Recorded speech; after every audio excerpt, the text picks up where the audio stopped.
Thanks, Carmen. I am going to grab the screen share with the template on screen. Give me 1 second. All right, Carmen, can you confirm you can see the template on screen?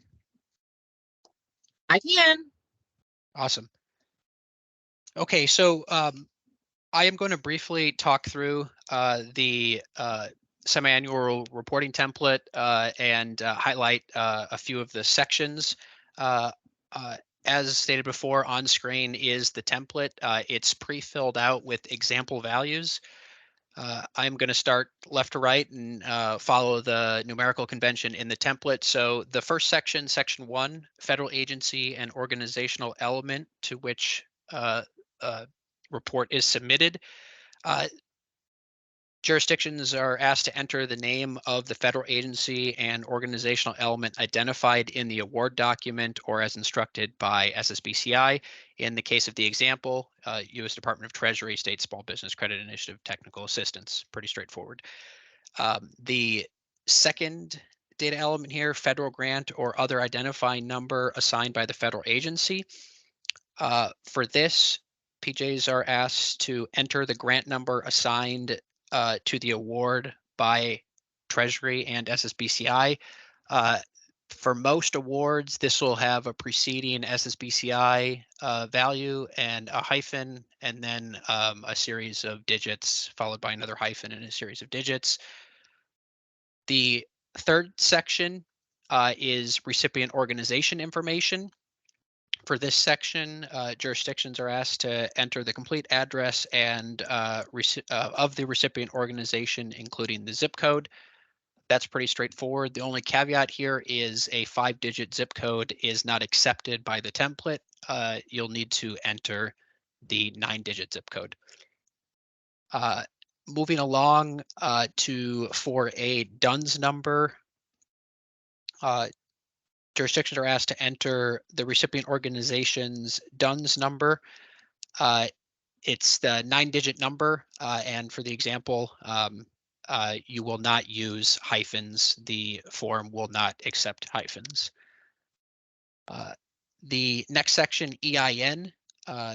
Here, jurisdictions will enter the recipient organization's employer identification number. Again, this is a 9-digit number. This number does not have hyphens, so the form accepts it as is. The section 5 here, recipient account number or identifying number. This number is for recipient use only and is not required by the federal agency. So in the example, we've left it blank.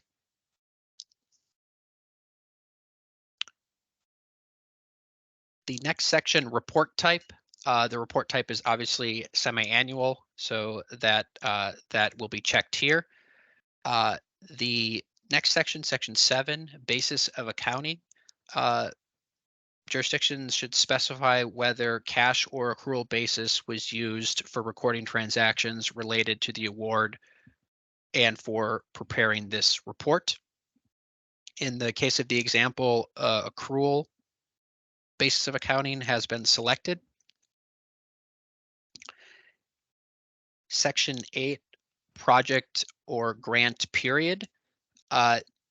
This includes the period established in the award document during which federal sponsorship begins and ends. In the example, the award was established in August 1st of 2023, and it is a 60-month award, and it expires July 31st of 2028. The reporting period end date, as Carmen identified, is 9/30/2023. So that's what's expected here. Moving on to the kind of heart of the report, reporting on transactions. For this section, jurisdictions will enter cumulative amounts from date of the inception of the award through the end date of the reporting period. So in the case of the example, it's this 2-month, the 2-month period between August 1st, 2023 and 9/30/2023. the reporting period end date. There are 4 values here that I'm going to highlight. The first is federal cash and cash receipts. Cash receipts are the cumulative amount of actual cash received from the federal agency as of the reporting period end date. So in this example, the cash receipts is 10,000. 10B is cash disbursements. This is the cumulative amount of federal funds dispersed, such as cash or checks, as of the reporting period end date. In the case of this example, it's 1,020. And then cash on hand will automatically be calculated based on the values of 10A and 10B. So it's 10,000 minus 1,020 for a remaining cash on hand of 8,980 based on this example.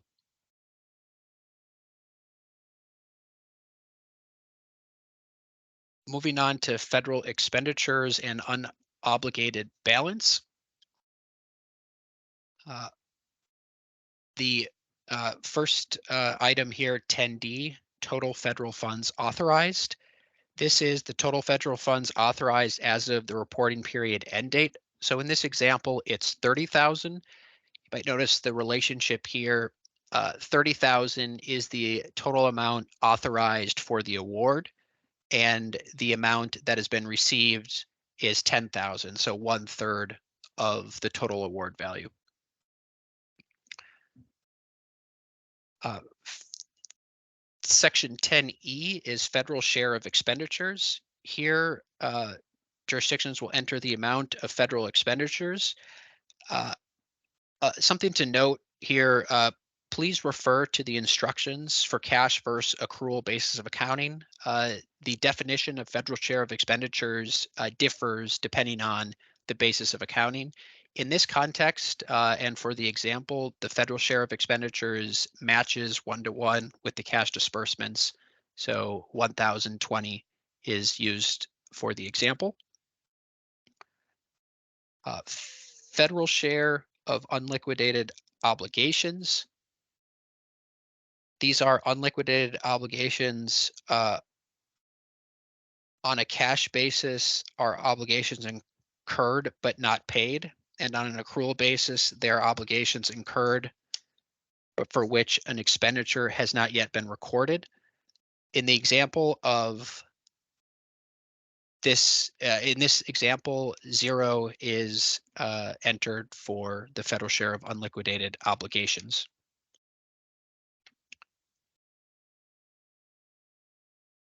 For 10G, total federal share, this will automatically be calculated based on 10E and 10F. So this is the addition of E and F. In this case, 1,020 plus 0 equals 1,020. And finally, 10H, unobligated balance of federal funds. This again will automatically be calculated based on 10D and 10G. So this is total federal funds authorized 30,000 minus 1,020 for a remaining unobligated balance of federal funds of 28,980 in this example.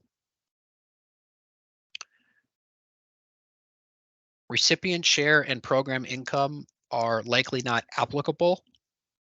So for this example, the values entered here are 0. If you have additional questions on these sections, please refer to the instructions or direct your questions to SSBCI.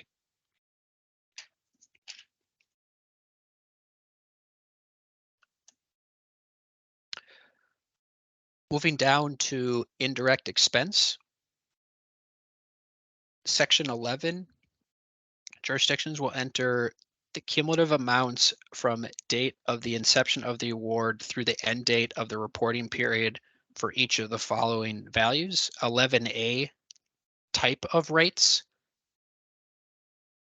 Here you will indicate cost, whether the cost rate is provisional, predetermined, final, or fixed. In the case of this example, the type is provisional. For 11B, you will enter the indirect cost rate. in effect during the reporting period. For this example, 10%. The period from and period to dates. This includes or is confined to the starting period of the award, August 1st, 2023, and extends through the end of the reporting period, 9/30/2023. 11D is the base. Here, jurisdictions will enter the amount of the base against which the rate was applied. In this context, it's $1,000. 11E is the amount charged. This is the amount of indirect cost charged during the time period specified. Uh, in